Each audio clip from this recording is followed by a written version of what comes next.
Hi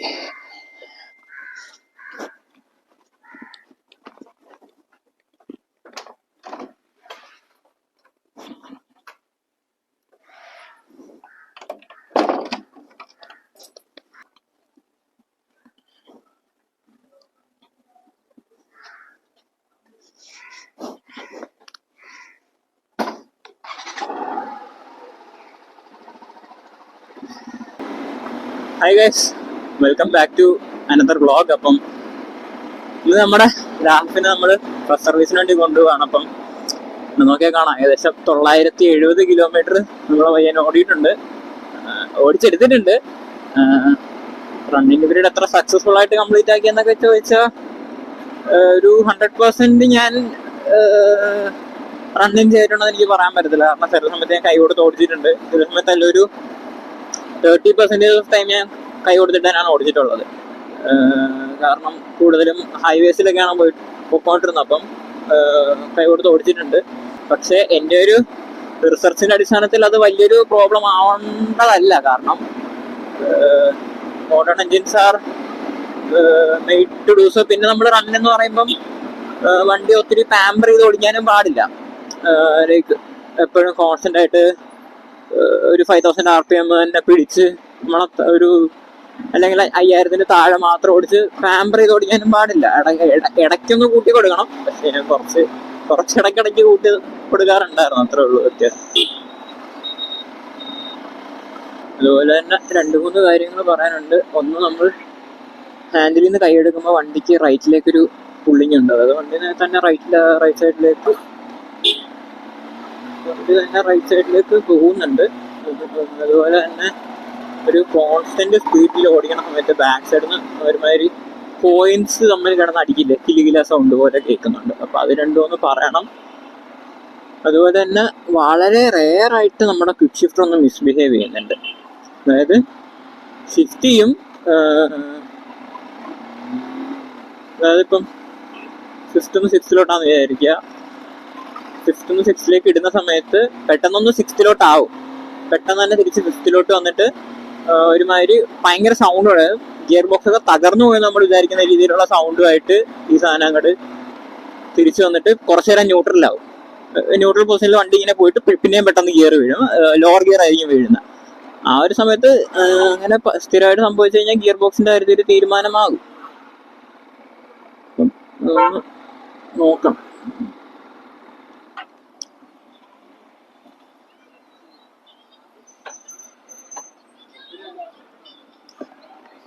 service ചെയ്യാൻ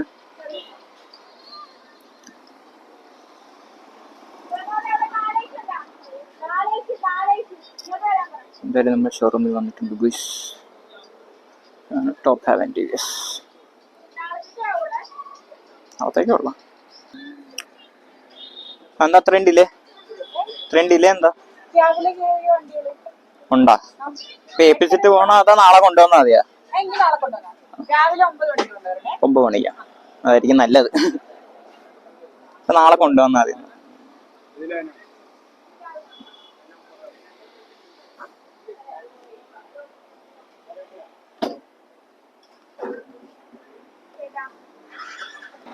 okay, അപ്പൊ എന്തായാലും സർവീസിങ് നടന്നില്ല.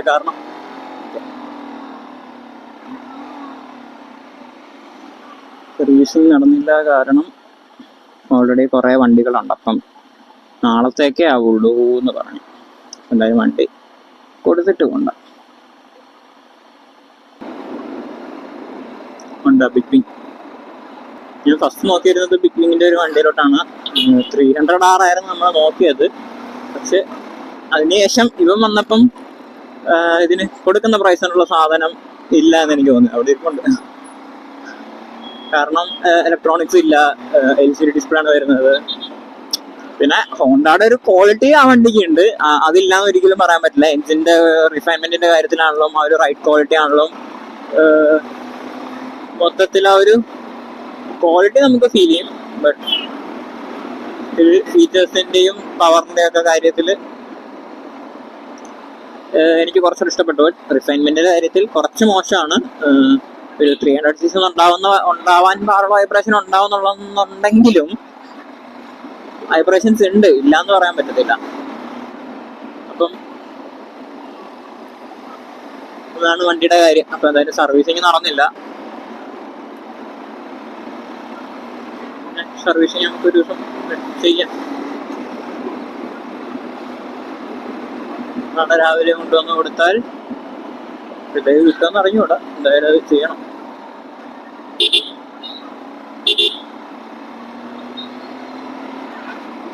സിഗ്നലൊക്കെ എന്ന് വരും എന്തോ. സിഗ്നൽ വരാത്തിടത്തോളം ഇവിടെ നല്ലൊരു അപകടത്തിനുള്ള സാധ്യത ഞാൻ കാണുന്നുണ്ട്.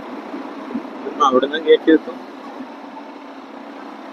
ഇവിടുന്ന് കയറ്റി വെക്കും. ഇവിടുത്തെ സിഗ്നൽ ശരിയാക്കിയാട്ടോ. ഞാൻ കഴിഞ്ഞ വ്ളോഗിൽ പറഞ്ഞിട്ടുണ്ടായി ഇവിടെ സിഗ്നൽ ഇല്ലാന്ന്. ഇന്ന് 6-ാം തീയതി ഒരു സിഗ്നൽ ശരിയാക്കിയിട്ടുണ്ട്.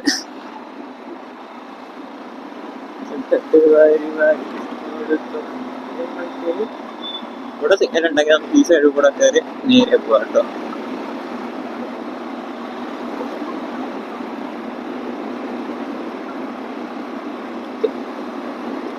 ഒന്നൊത്തിരി നേരിട്ട് ഓടിക്കണ്ട. അതുപോലെ തന്നെ നിങ്ങൾക്ക് സഞ്ജു ടെക്കിയെ പറ്റിയുള്ള അഭിപ്രായം എന്താണെന്ന് ജസ്റ്റ് ഒന്ന് കമന്റ് ചെയ്യണേ. എല്ലാവരും ഇപ്പം എടുത്തുള്ള റോസ്റ്റ് ചെയ്തോണ്ടിരിക്കുകയാണ്. റോസ്റ്റ് ചെയ്യുന്നതിന് കാര്യമുണ്ട്, പുള്ളി സ്വന്തം വാഹനത്തിലാണ് ചെയ്തതെങ്കിലും നമ്മള് സ്ഥിരം ഡെയിലി ന്യൂസ് കാണുന്നതാണ് എത്ര വണ്ടികളാണ് ഒരു ഓടുന്ന വഴിക്ക് കത്തിപ്പോണത് എന്നുള്ള വാർത്തകളൊക്കെ. അപ്പം നമ്മൾ ഈ വണ്ടിയിൽ തീപിടുത്തത്തിന്റെ കാര്യം പറയുമ്പോൾ നമ്മൾ ആദ്യം പറയുന്ന സംഭവമാണ് എക്സ്ട്രാ ഫിറ്റിംഗ്സ് ചെയ്യുമ്പോൾ വരുന്ന ഷോർട്ട് സർക്യൂട്ടിന്റെ കാര്യങ്ങൾ. സത്യം പറഞ്ഞാൽ അതിനേക്കാട്ടും അപകടപരമായിട്ടുള്ള ഒരു കാര്യമാണ് ഇപ്പൊ സഞ്ജു ടെക്കി ചെയ്തിട്ടുള്ളത്. കാരണം ഒരു വണ്ടിയിൽ മൊത്തം വെള്ളം നിറച്ചു വെക്കാന്ന് പറഞ്ഞാൽ എവിടെയെങ്കിലും ഒരു little bit of wire expose ആയിട്ടെങ്കിൽ ഒരു ഷോർട്ട് സർക്യൂട്ടിന് നല്ല സാധ്യതയുണ്ട്. അപ്പം ഫുൾ വയറിങ്, അതായത് വണ്ടിയുടെ അടിയിൽ കൂടെയാണ് മുഴുവൻ വയറിങ് പോകുന്നത്. ആ ഫുൾ വയറിങ് വെള്ളത്തിലാവാന്ന് പറഞ്ഞപ്പോൾ ഉള്ള ഡേഞ്ചർസ്, ഐ മീൻ അപകടം എത്ര ഉണ്ടെന്ന് നിങ്ങളൊന്ന് ആലോചിച്ച് നോക്കുക. അപ്പം അതും പബ്ലിക് റോഡിൽ കൂടെ പോകുന്ന വഴിക്ക് ആ ഒരു സ്കൂളിന്റെ അടുത്ത് വെച്ചൊക്കെയാണ് വലിയ അപകടങ്ങൾ സംഭവിച്ചിരുന്നെങ്കിൽ. ഒന്നും സംഭവിച്ചില്ല, വളരെ നല്ല കാര്യം. പക്ഷെ ഇൻ കേസ് എന്തെങ്കിലും സംഭവിച്ചിരുന്നെങ്കിൽ അത് ആ സ്കൂളിൽ അത്രയും തിരക്കുള്ള ആ ഒരു അത്രയും വണ്ടികളുടെ നടുക്ക് നിന്നായിരുന്നതിന് എന്തെങ്കിലും അപകടം സംഭവിച്ചിരുന്നെങ്കിൽ. അത് മാത്രമല്ല, അവിടെ നിന്ന് അത്ര ആൾക്കാർക്ക് ബുദ്ധിമുട്ടുണ്ടാക്കാണ് റോഡിലേക്ക് വെള്ളം മൊത്തം തുറന്നു വിട്ടിട്ട്. അപ്പൊ എന്തായാലും സഞ്ജു ടെക്കി മാത്രമല്ല അതുകൊണ്ട് പണി കിട്ടിയിട്ടുള്ളത്, പല ബ്ലോഗർമാരും. ഇപ്പം നമ്മുടെ കാര്യം തന്നെ എന്താണെന്ന് അറിയാൻ പാടില്ല. ഇപ്പം ഡ്രൈവിംഗ് ക്യാബിൽ ഇരുന്ന് വീഡിയോ എടുക്കാൻ പാടില്ല, എടുത്തു കഴിഞ്ഞാൽ നല്ല കർശനമായിട്ടുള്ള നടപടി ഉണ്ടാവുമെന്നാണ് ഹൈക്കോടതിന്റെ നിർദ്ദേശം.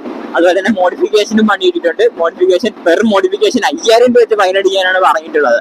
പണ്ട് ഓരോ മോഡിഫിക്കേഷൻ അനുസരിച്ച് ഫൈൻ വ്യത്യാസം ഉണ്ടായിരുന്നു. 1000, 1500 ഒക്കെ ആയിട്ട് ചെയ്യാൻ പറ്റുമായിരുന്നു. ഇപ്പൊ പെർ മോഡിഫിക്കേഷൻ 5000 അടിച്ചു കൊടുക്കാനാണ് പറഞ്ഞിട്ടുള്ളത്. ഓക്കെ, അങ്ങനെ ഒരാള് കാരണം ഉണ്ടായ ഗുണങ്ങളെ. അപ്പം അതൊക്കെ കൂടെ കൊണ്ടാണ് ആൾക്കാർ കൂടുതൽ വിമർശിക്കാൻ തുടങ്ങിയത്. കാരണം 5000 രൂപ ഫൈൻ, അതുപോലെ തന്നെ ഇനി ഡ്രൈവ് ചെയ്യുമ്പോൾ വീഡിയോ എടുക്കാൻ പാടില്ല എന്നൊക്കെ പറയുന്നത്.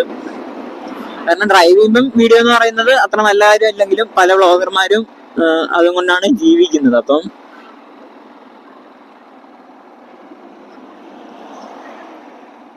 സഞ്ജു ടെക്കി ഒന്ന് കയറി ചൊറിഞ്ഞു, കോടതി തിരിച്ചു കയറി മാന്തി, അതാണ് സംഭവിച്ചത്. ഇപ്പൊ എന്തായാലും എല്ലാവർക്കും ഒരു പാഠമായിരിക്കട്ടെ. പിന്നെയും ആലപ്പുഴ ഓക്കെ. ADV 39 ആണ് അവരുടെ ഒരു ഡ്യൂക്ക് 390 ഇല്ല കേസ്. ഞങ്ങൾ കാണാനെങ്കിലും കിട്ടുമെന്ന് ചോദിച്ചിട്ട്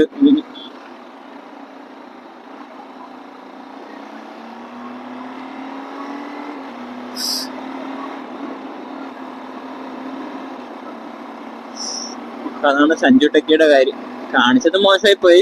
അത് കഴിഞ്ഞിട്ട് വന്ന് വീഡിയോ ഇട്ടതാണ് ഏറ്റവും വലിയ കോമഡി. കാരണം ഓക്കെ, ഞാൻ തെറ്റ് ചെയ്ത് സമ്മതിച്ചു, ഇനി ആവർത്തിക്കില്ല എന്ന് മാത്രം പറഞ്ഞിരുന്നെങ്കിൽ ഓക്കെ, അവിടെ കഴിഞ്ഞാന് ഹൈക്കോടതിയുടെ അവിടത്തില്ലായിരുന്നു.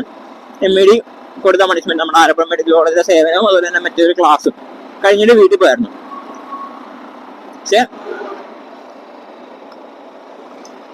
പക്ഷെ പുള്ളി പറഞ്ഞത് ആ ഒരു അർത്ഥത്തിലല്ലെങ്കിലും, അതായത് നെഗായിട്ടുള്ള അർത്ഥത്തിലല്ല പറഞ്ഞെങ്കിലും പുള്ളിയുടെ ടോണും ആ ഒരു സ്ലാങ്ങും ഒക്കെ ആൾക്കാരും വീഡിയോ ഒക്കെ ഇന്റർപ്രറ്റ് ചെയ്ത് വന്നപ്പം തെറ്റായിട്ടുള്ള ഒരു രീതിയിലായി.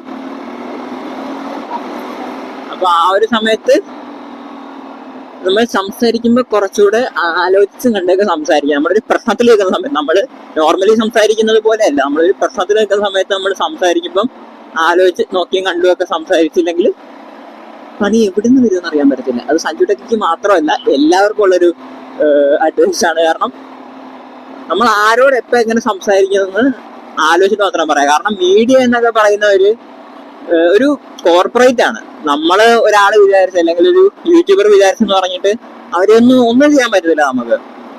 അല്ലെങ്കിൽ പിന്നെ അത്രയും മാസമായിട്ടുള്ള ഒരു മൂവ്മെന്റ് ആയിരിക്കണം. ഇപ്പൊ മീഡിയ എന്തെങ്കിലും കാര്യം അവർ തെറ്റ് ചെയ്തിട്ട് അത്രയും മാസമായിട്ടുള്ള ഒരു മൂവ്മെന്റ് വരുവാണെങ്കിൽ ഓക്കെ. അതല്ലാണ്ട് ഒരാൾക്ക് മാത്രം നിന്നിട്ട് എതിർക്കാൻ പറ്റിയൊരു സംവിധാനമല്ല നമ്മുടെ നാട്ടിലെ മീഡിയാസ് എന്ന് പറയുന്നത്. അപ്പം ആ മീഡിയാസിനെ കയറി ചൊറിഞ്ഞു കഴിഞ്ഞാൽ അവരെന്തായാലും തിരിച്ചു കയറി മാന്തും. അവര് മാന്തുമ്പം പിന്നെ വാങ്ങിയിട്ടും ഉണ്ടായിരിക്കുക എന്നുള്ളത് ഒരു ഓപ്ഷൻ. പിന്നെ അവർ ചെയ്തതിലും തെറ്റില്ലെന്ന് പറയാൻ പറ്റത്തില്ല. ചില പാർട്ടികൾ മാത്രം കട്ട് ചെയ്ത് കാണിച്ചിട്ടുണ്ട്. അത് മീഡിയാസ് സ്ഥിരം ചെയ്യുന്ന പരിപാടിയാണ്. നമ്മുടെ രാഷ്ട്രീയക്കാർക്ക് അറിയാം. കഴിഞ്ഞ ദിവസം ഇലക്ഷന്റെ റിസൾട്ട് വന്നതിന് ശേഷമുള്ളൊരു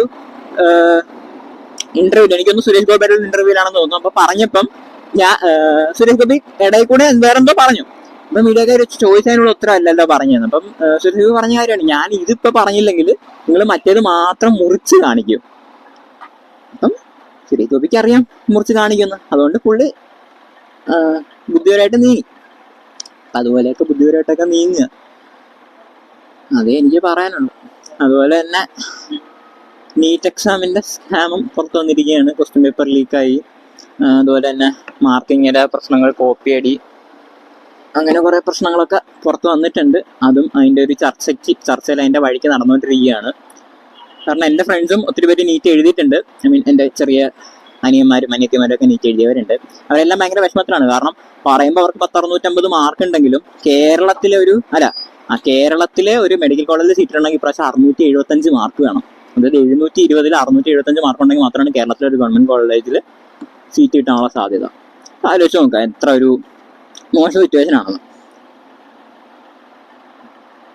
കാരണം ഞാനൊക്കെ എക്സാം എഴുതുന്ന സമയത്ത് 610 മാർക്ക് മതിയായിരുന്നു കേരളത്തിലെ മെഡിക്കൽ കോളേജിൽ സീറ്റ് കിട്ടാൻ വേണ്ടിയിട്ട്. ഇപ്രാവശ്യം അത് ഭയങ്കരമായിട്ട് കൂട്ടിയിട്ടുണ്ട്. കോപ്പിയടി വന്നിട്ടുണ്ട്. കാരണം ഫസ്റ്റ് റാങ്ക് തന്നെ, അതായത് 720 മാർക്ക് തന്നെ ഏകദേശം എത്ര പേർക്കാണെന്നറിയാമോ? 87 പേർക്കാണുള്ളത്. അതും ഒരു സെന്ററിലെ അടുത്തടുത്തിരുന്ന 12 പേർക്കെങ്ങാണ്ടാണ് ഫുൾ മാർക്ക് വന്നിട്ടുള്ളത്. അവിടെ ഒരു കോപ്പിയടിയുടെ സാധ്യതയും ആൾക്കാർ കാണുന്നുണ്ടെന്നാണ്. അപ്പൊ എന്തെങ്കിലും ഇമ്പ്രൂവ്മെന്റ്സ് വീഡിയോയിൽ വരുത്താനുണ്ടെങ്കിൽ തീർച്ചയായിട്ടും കമന്റ് ചെയ്യാം. അപ്പൊ അടുത്ത നല്ല വ്ളോഗിൽ കാണുന്നവരെ it's me and my boy Lahif signing out. Bye by.